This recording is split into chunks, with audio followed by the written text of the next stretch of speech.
व्यस्यतान मदनोकृत बाणा। इन गोपी प्रेम को ही मानो व्यस्य माने अलग करके, चुन करके, व्यस्य माने चुन करके, इनको ही चुन करके मदनो अकृत बाणा। आज कामदेव ने, कौन कामदेव? प्राकृत कामदेव नहीं, ये वृक्ष का जो दिव्य कामदेव है, प्रेम, उस मदन रूपी कामदेव ने, उस प्रेम रूपी कामदेव ने मदनो अकृत बाणा, कामदेव ने अपूर्व सुंदर बाणों की रचना की। कामदेव का एक नाम है पुष्प बाण। कामदेव के 5 बाण हैं। अरविंदम अशोकम च नूतम च नवमालिका नीलोत्पलम च पंचैते पंचबाणस्य सायका। वो अरविंदम माने लाल कमल, अशोकम च अशोक, नूत माने आम, उनकी बौ, नूतन च, और नवमालिका, नवमालिका और नीलोत्पल, ये कामदेव के 5 बाण माने गए। और यही मोदन, मादन, वशीकरण, आकर्षण और मारण, ये 5 बाण कामदेव के क्रमशः होकर के विराजमान है। तो कामदेव ने मानो श्री प्रियाओं की, मान ब्रज रूपी, ब्रज के कामदेव कौन है? श्याम सुंदर। वो उन श्याम सुंदर ने मानो प्रियाओं के प्रेम रूपी इन बाणों को ही चुन करके अपने 5 बाणों की रचना की। और 5 बाणों की रचना करके तेज मर्म विद एव सदासाम, उन बाणों का प्रयोग श्री श्याम सुंदर रूपी मदन मोहन ने, उन श्री मदन मोहन ने, उन श्याम सुंदर ने इन गोपिका गणों के ऊपर ही किया है। तेज मर्म विदा, ये 5 बाण इतने पहने हैं कि प्रियागणों के मर्म को भेद करने वाले हैं। मर्म विधा, तेज मर्म विधा, वे बाण मर्म विध है। बाणों का विशेषण है मर्म विध। वो मर्म को छेदने वाले वे जो बाण हैं, वो एव तदासाम, वो बाण श्री कृष्ण के ऊपर ही, कृष्ण ने इन गोपिका गणों के ऊपर ही इन बाणों को चलाया। गोपियों का प्रेम ही बाण है और उस बाण को श्री कृष्ण रूपी कामदेव ने इन गोपिका गणों के ऊपर ही विशेष रूप से चला। गोपियों का प्रेम ही पुष्प हुए, उन पुष्पों को कृष्ण ने चयन किया और चयन करके उन्हीं बाणों को श्री गोपियों के ऊपर ही जो चलाया। तेज शर्म भरतम प्रिय योगी, तो विरह में जो बाण मर्मभिद होकर के विराजमान थे, वे ही प्रिय योगी, जब प्यारे के साथ में इन प्रियागणों का संगम हुआ, उस संगम होने पर वे ही शर्म भरितम, वे ही शर्म माने सुख, उनसे युक्त हो गए। शर्म भरितम, शर्म माने सुख, शर्मा बताया था, शर्म माने सुख, तो वे ही सुख से युक्त होकर के विराजमान हो गए। पुनः सुन लें कि प्रीत रेव सुदशाम कुसुमान, श्री प्रियागणों की श्याम सुंदर के प्रति जो प्रीति है, वो प्रीति ही मानो पुष्प है। उन अनेक पुष्पों में से 5 पुष्प जो अरविंदम अशोकम च नूतम च नवमालिका नीलोपलम च, ये 5 जो पुष्प थे, मोहन, मादन, वशीकरण, उन्मादन और मारण, ये 5 जो पुष्प थे, इन 5 पुष्पों को श्री श्याम सुंदर ने प्रेम के इन 5 प्रभावों को श्री श्याम सुंदर ने मानो ग्रहण किया और श्याम सुंदर रूपी कामदेव ने इन बाणों का प्रयोग गोपिका गणों के ऊपर ही किया है। विरह के समय वे ही ये 5 बाण मर्म भेद, मोहन मादन रूपी श्याम सुंदर के गुण, ये ही कहीं मर्म भेद होकर के गोपियों के हृदय को भेदने वाले होकर के विराजमान थे। परंतु जब मिलन का अवसर होता है, तेज शर्म भरितम, वे ही ये लीलाएं या प्रेम और प्रेम के मोदन मादन रूपी जो प्रभाव है, वे प्रभाव मिलन काल में वे ही शर्म भरितम, सुख से युक्त होकर के विराजमान हुए।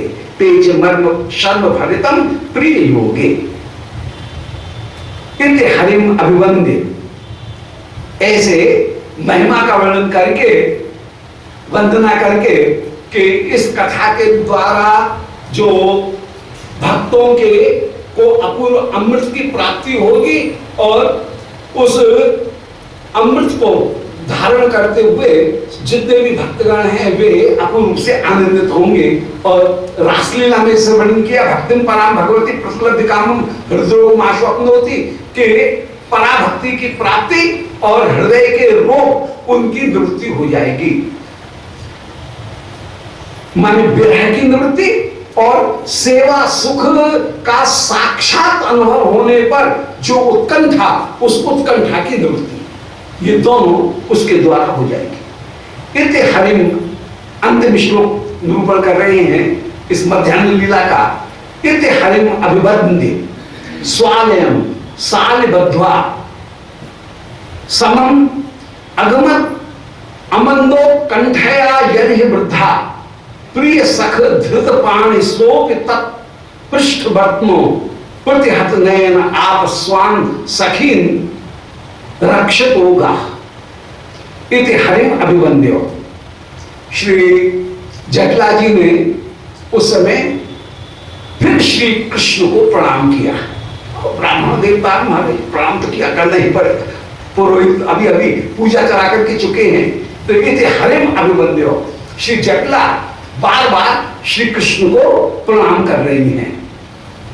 और स्वालेम सालिबद्ध्वा, उस समय बद्ध्वा मन श्री राधिका के साथ में, वो केवल राधिका ही नहीं, साली ललता विशाखा इत्यादि जितनी भी सखी हैं उनके साथ में समम, सालिबद्ध्वा समम अगमत, श्री वृद्धा जटला उस समय अपने घर लौट गए। ये कहकर के बीच में श्री राधिका को तो घर भेज दिया और बीच में ये कह के कि मुझे ऊपला थापने हैं, ये कहकर के ये तो चली गई ऊपला थापने के लिए और जो बिटोरा है उनको संभालने के लिए, और श्री राधिका अपनी सखियों के साथ में अपने महल में आई हैं। तो ये तो स्वालयम सालिबद्ध्वा समम जो है वह स्थेयमणि, जब स्थैर्य को प्राप्त होकर के विराजमान हुआ उस समय श्री प्रिया, यद्यपि श्री प्रिया स्थैर्य को प्राप्त होकर के विराजमान है परंतु फिर भी प्रिया स्थैर्य रहता, स्थैर्य से रहित हो गई हैं। तो श्री प्रिया के हृदय में जो प्रेम है वो तो कभी डिगने वाला है ही नहीं, वो तो स्थिर है। तो स्थिर प्रेम के होने पर भी श्री प्रिया स्थैर्य से रहित हो गई। ये विरोधाभास अलंकार है, ऑक्सिमोरन। जो वस्तु सदा स्थिर है फिर स्थिर रहित कैसे होंगी, विरोधाभास हो गया। तो यहां पर वही विरोधाभास प्रकट कर रहे हैं कि श्री राधिका में श्याम सुंदर के प्रति जो प्रेम है वो अत्यंत स्थिर होकर के विराजमान है, परंतु स्थिर होकर के विराजमान होने पर भी समझन स्थैर्य रहता। आज श्री प्रिया स्थैर्य से रहित होकर के विराजमान, माने अस्थिर चंचल चित्त वाली होकर के विराजमान हो गई। तो चंचलता कहीं संचारी भाव के रूप में विराजमान और जो प्रेम है वह स्थायी भाव के रूप में विराजमान। स्थायी भाव और संचारी भाव में अंतर यही है कि जो समुद्र के समान हो, जिससे अनेक अनेक लहरें उत्पन्न हो और उसमें ही समा जाए, उसका नाम है स्थायी भाव। संचारी भाव उसे कहेंगे जो कुछ देर के लिए उठे और मूल रस को पोषित करके फिर स्वयं समाप्त हो जाए, उनका नाम है संचारी भाव।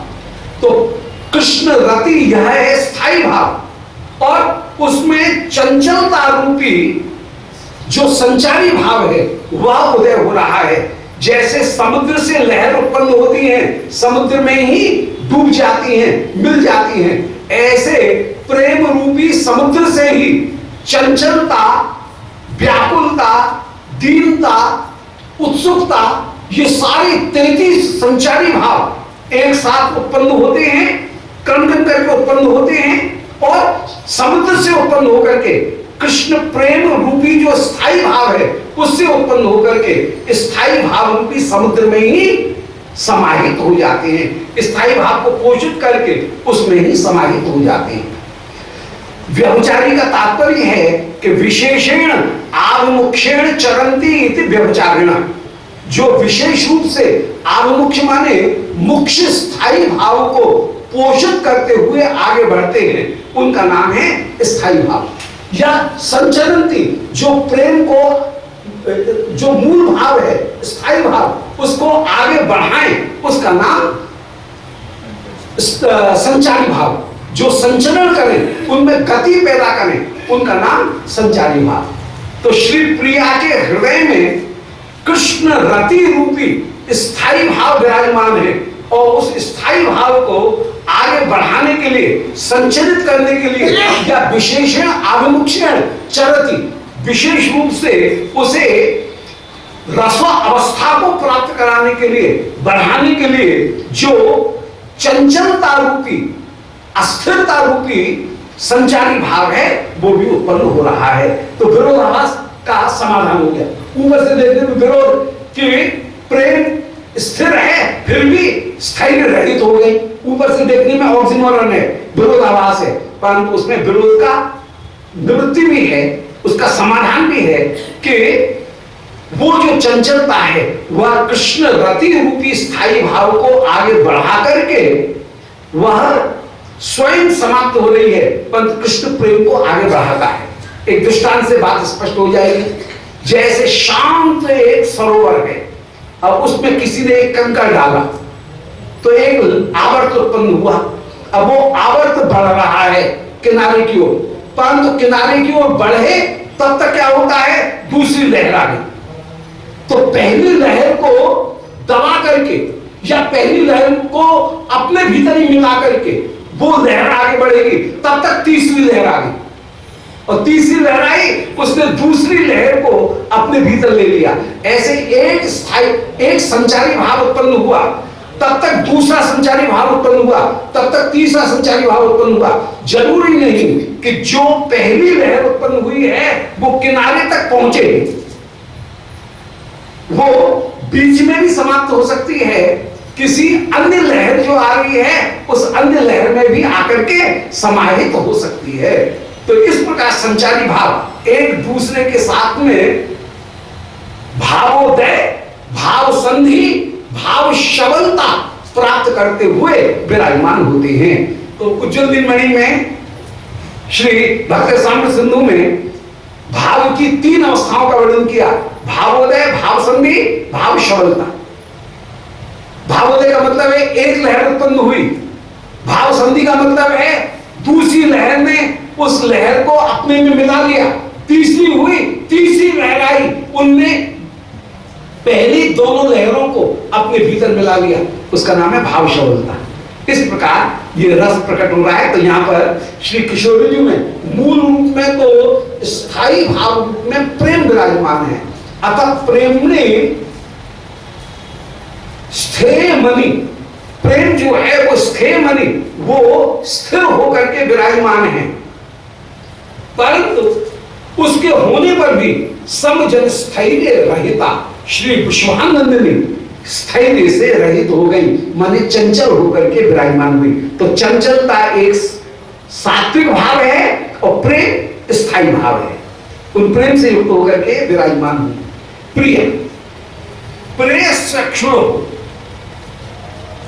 अमल कमल द्वंद महसो, उस समय श्री कमल के समान कांति वाले कमल द्वंद महसा, जिनके नेत्रों की शोभा कमल के समान विराजमान हो रही है, ऐसे श्री कृष्ण के अक्षरों नेत्र रूपी कमल द्वंद,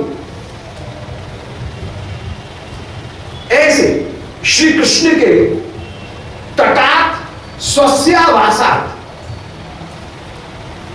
वे श्री कृष्ण जब तटात माने श्री राधा कुंड के तट से, श्री राधा कुंड कैसा है, स्वस्यावासात, श्री राधा रानी की जहां पर अनंग रंग कुंज विराजमान है, अपने आवास रूप तथा श्री राधा कुंड, उस राधा कुंड के तट से पूर्व सती जब श्री श्याम सुंदर दूर हो गए।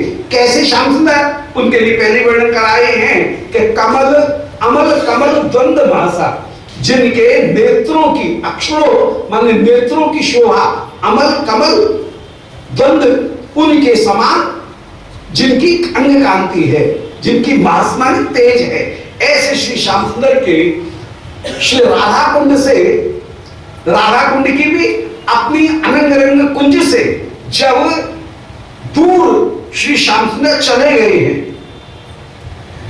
तो तथा स्वस्यावासा तुरुसत विदूर, श्री श्याम सुंदर जब दूर हो गए उस समय दवथवा,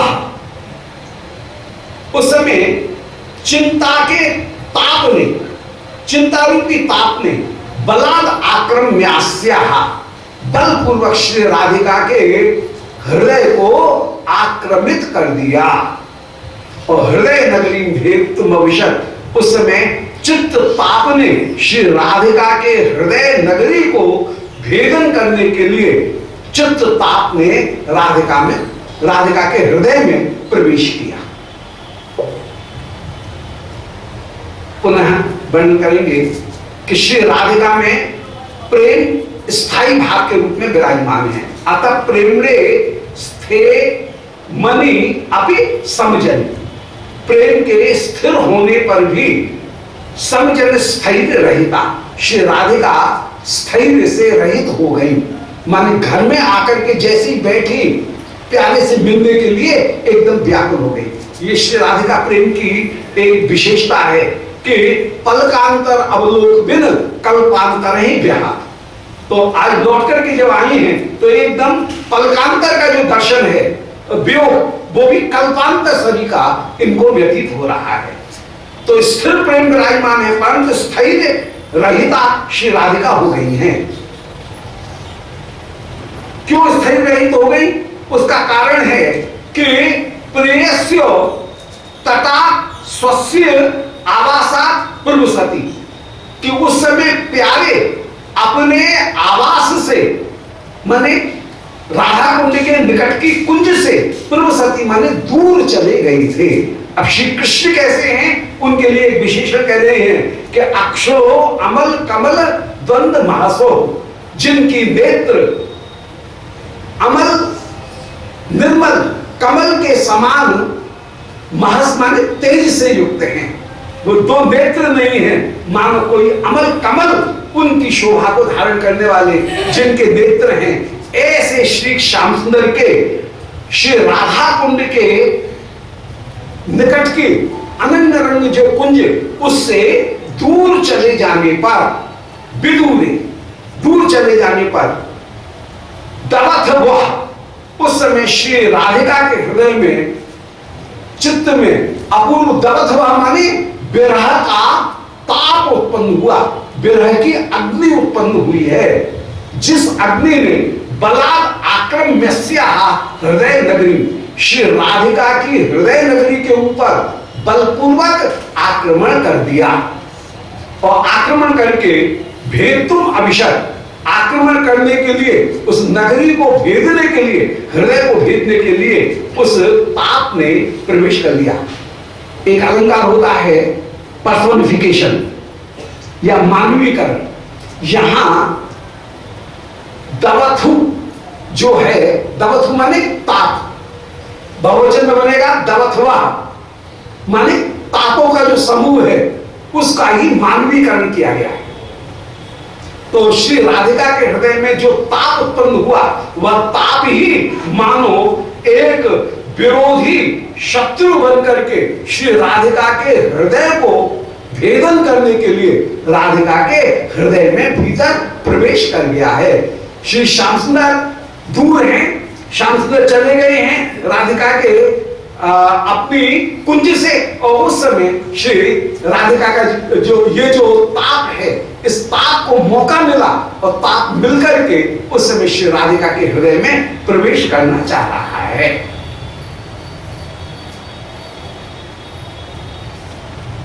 बला हाँ सखी संघाश्वासौ शधमपि निरोजो विधति, दधाना स्वप्राण विरह प्रिय विरहजाम संज्वल रुजम क्षणार्धाम कल्पानाम शतम अनुमनते यम गुरुग्रहम निरस्कंभम कूपम ह्रिय मशन निजम जाल पटलम। उस समय जितनी भी सखीगण वे सब श्री राधिका को धैर्य देने में लगी हैं। सखी संघाश्वासौषधम, सखियों का जो संग है समूह, वो ही आश्वासन रूपी औषधि श्री राधिका को निरंतर निरंतर पान करा रहा है। कह रही है सारी सखी धैर्य दे रही है, क्या भी सखी प्यारे से तेरा पुनः मिलन होगा, चिंता मत कर, चिंता मत कर। श्याम सुंदर अभी गैया चला करके आते होंगे, उस समय श्याम सुंदर का तू दर्शन करना। तो सखी संघाश्वास, सखियों के संग माने समूह का जो आश्वासन है, वो आश्वासन ही औषधम, वही औषध होकर के विराजमान, जिनके कारण आज निरोजो विधत्ति, श्री राधिका के हृदय की जो पीड़ा है उसको निरोजा माने निर्बल बनाती हुई ये सखीगण प्रयत्न कर रही हैं। राधिका के हृदय में जो तीव्र पीड़ा उत्पन्न हो रही है उसको सखियों का आश्वासन निर्बल बना रहा है। दधाना स्वप्राण, अब देखिए रूपक का प्रयोग, रूपक का एक भेद होता है, उसको कहते हैं परंपरित रूपक। परंपरित रूपक यहां वहां होता है जहां एक वस्तु को रूपक दिया गया, उससे संबंधित दूसरा रूपक दे दिया जाए। यदि श्री कृष्ण विरह वह है रोग, तो सखियों का आश्वासन वह हो गया औषधि, यही हो गया परंपरित रूपक। रोग है तो रोग के साथ में औषधि का जोड़ा जोड़ा हुआ है, तो यहां पर परंपरित रूपक का बड़ा सुंदर प्रयोग ये प्रयुक्त हो रहा है कि सखी संघाश्वासो श्वास औषधम अपि निरोजो विदधति। सखियों का संग वो आश्वासन रूपी औषधि, औषधि के द्वारा उस हृदय की पीड़ा को निरोजन विदधति, जो निर्बल करते हुए विराजमान है।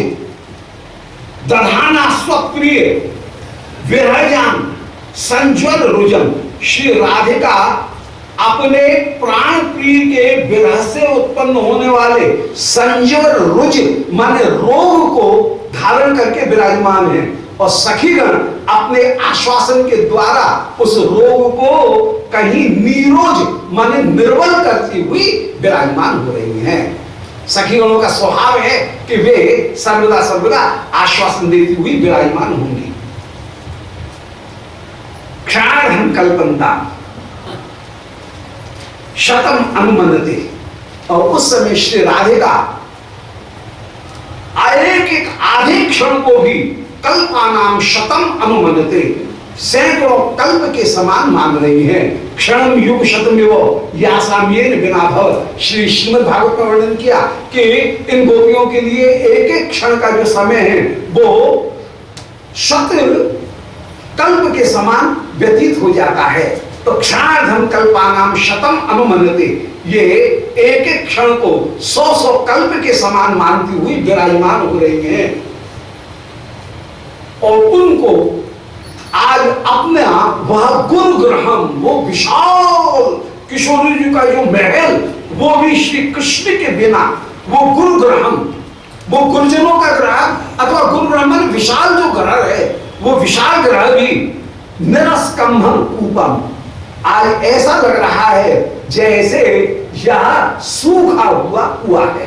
जैसे सूखा हुआ कुआं, उसकी ओर कौन ध्यान देगा?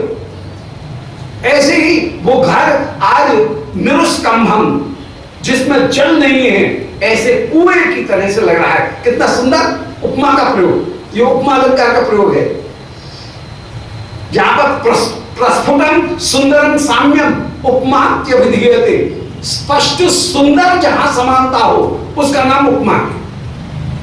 सामान्य समानता को उपमा नहीं कहेंगे। यदि कोई व्यक्ति ये कहे, मैं ये कहूं कि मेरी एक आंख दूसरी आंख जैसी है, उपमा नहीं है।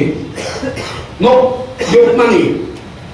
क्यों? बोले इसमें चमत्कार नहीं है, रसार चमत्कार। इसलिए उपमा की परिभाषा ही दी। सिमली की जो परिभाषा है वो ही उपमा की परिभाषा ही है कि प्रस्फुटम सुंदरम साम्य, स्पष्ट होना चाहिए और चमत्कार को उत्पन्न करने वाला है, ऐसा जो समानता है उसका नाम उपमा है। एक हाथ दूसरे हाथ जैसा है, एक गाय दूसरी गाय जैसी है, कोई उपमा थोड़ी है, क्योंकि इसमें कोई चमत्कार नहीं। तो यहां पर कितनी सुंदर चमत्कारपूर्ण उपमा दे रही है कि उनको गुरुग्रहम निरस्कंभम कूपम, उनको अपना घर आज सूखे कुएं के समान लग रहा है। ह्रियम अशनिजम जाल पटपम, और जो लज्जा, कहां तो लज्जा कुल रमणियों का परम भूषण होती है, परंतु आज ह्रियम माने वो लज्जा, इनको आज जाल पटलम, जैसे किसी पक्षी को फंसाने का वज्र निर्मित जाल हो, कठोर जाल, ऐसे जाल के समान लग रही है।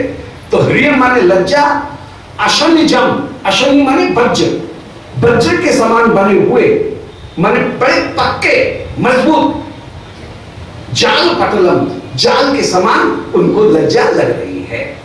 पुनः विचार करेंगे कि सखी संगाश्वास औषधम अपि निरोजो विधत्ति, श्री राधिका के हृदय में जो पीड़ा उत्पन्न हो रही थी, उस पीड़ा को सखियों ने अपने आश्वास रूपी औषधि से निर्मल करना चाहा, परंतु यहां विरह इतना बड़ा है कि उसने वो तो निर्मल हुआ नहीं, उसने औषधि को ही निर्मल कर दिया। तो विधत्ति में राधिका का विशेषण है। सखी संघाश्वासो श्वास औषधम अपि निरोजो विधति, सखियों के संघ का मन समूह का जो आश्वासन रूपी औषध था, औषध और औषधि में अंतर होता है। जो मूल रूप में उत्पन्न हो उसका नाम है औषधि, और जिसको घोट पीस करके कहीं सेसे में या शीशी में या टैबलेट बना करके जिसको रखा जाए उसका नाम है औषध। औषधि और औषध दोनों में अंतर है। जंगल में जो उत्पन्न हुई जड़ी बूटी उसको कहेंगे औषधि, परंतु हॉस्पिटल में रखी हुई जो औषधि है उसको औषधि नहीं कहेंगे, उसको औषध कहेंगे, औषधालय कहेंगे, औषध्यालय नहीं कहेंगे, औषधालय कहेंगे। औषध कहते हैं जो घुटी पिसी मिश्रण की हुई, भावना की हुई जो वस्तु हो उसका नाम है औषध, और उस औषधि की अपनी महिमा है। तो औषधि की अपेक्षा औषध ज्यादा महत्वपूर्ण होती है, क्योंकि उसमें अन्य अन्य भावनाएं भी संयुक्त कर दी जाती हैं। तो यहां पर सखी संघाश्वास औषधम, सखियों के संघ का समूह का जो आश्वासन सखियों के द्वारा दिया गया आश्वासन, वही मानो एक औषध था। उस औषधि के द्वारा सखीगण चाह रही थी श्री राधिका की विरह ताप रूपी रोग को कहीं नीचे करना, परंतु ये रोग इतना बढ़ा हुआ है कि इसने सखियों की औषधि को भी नीरोजो विदधति, उसको भी छोटा कर दिया है। दधाना प्राण प्रिय विरहजाम संज्वल रुजम, श्री राधिका कैसी हैं? श्याम सुंदर के विरह से उत्पन्न होने वाली जो संज्वल रुज, जो रोग, उसको धारण किए हुए श्री राधिका विराजमान है। क्षणार्धम कल्पानाम शतम मनते, जहां श्री कृष्ण वियोग में एक एक क्षण करोड़ों कल्प जैसे व्यतीत हो रहे हैं। महाभारत के जहां अनुभव वर्णन किए गए उनमें वर्णन किया गया कि निवेशा सरतासन जनता हृदयोड़नम कल्पक्षणत्वम खिन्नत्वम तत्सौख्य प्याति शंकया मोहाद्य भावे आत्मादि सर्व विस्मारणम तथा इत्यादि भावास्यु, ये सारे अनुभव जो है वो विराजमान है। एक अनुभव है कि निमेषा सहता, पलक का झपकना वो भी असहन हो जाना, ये माँ बाप का एक अनुभव है। आसन्न जनता हृदयोदनम, पास में जितने भी कोई व्यक्ति बैठे हैं उनके हृदय को व्याकुल कर देना। फिर कल्प क्षणत्वम, एक क्षण का कल्प के समान व्यतीत हो जाना। खिन्नत्वम तत्सौख्य प्यात संख्या, श्याम सुंदर खूब सुखी हैं पर जबरदस्ती दुखी होना कि हाय वन में कहीं कोई कांटे कंकर श्याम सुंदर के पैर में चुभ तो नहीं रही है। अब श्याम सुंदर तो सुखी है गैया को चराने में, वे तो खेल रहे हैं, परंतु ये जबरदस्ती सुखी जा रही है। तो तत्सौख्य भी कृष्ण यद्यपि सुखी हैं फिर भी आर्ति शंका, प्यारे की आरती की आशंका में स्वयं खिन्न हो जाए।